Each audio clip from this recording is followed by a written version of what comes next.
I want to touch on guiding words. Guiding words with your dog are so important to tell them that they're doing a good job or that they're on the edge of not doing a good job. Really, with anything that you're training, that you're working or practicing with them on, leash walking, heel, sit, stay, wait, just not getting distracted. Everything can benefit from guiding words. Sometimes all it takes, if I'm walking a dog and I see them, look off to something else or get a little bit distracted, all it takes is a good, good, and they go, oh, right, yes. So you can catch them before they even do the wrong thing. You can talk to them to get their attention back, and then there's no reprimanding needed at all.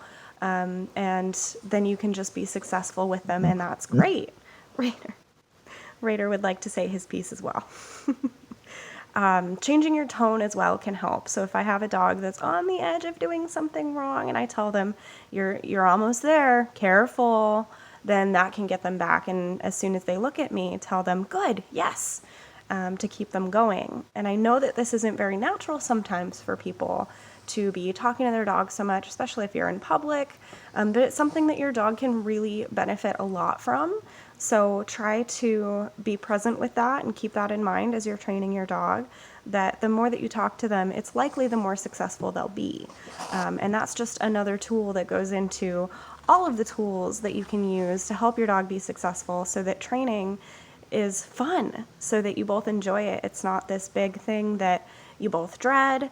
Little things like this can really help it be more enjoyable and fun and productive at the same time. So keep that in mind. If it's something that you struggle with, practice with it a little bit at home, of talking to your dog while you're training with them. The thing I use it the most with is wait, because if I've got a dog in a wait, I will keep my hand up to them to show them we're still doing this, especially at the beginning of a skill. Before we've started phasing it out, telling them good, good wait, very nice, and you'll see that in my videos as well, if you follow me on Facebook, that encouragement sometimes is all they need to successfully complete the skill. So really keep that in mind. Talk to your dogs, use those guiding words, yes and no. Don't be afraid of the word no. They don't know English. Some people are afraid to use no because they don't want to be mean to their dog.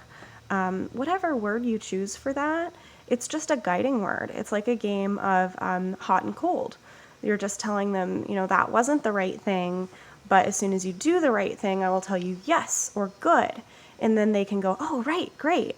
And that no is just a corrector of, oh, that was the wrong thing.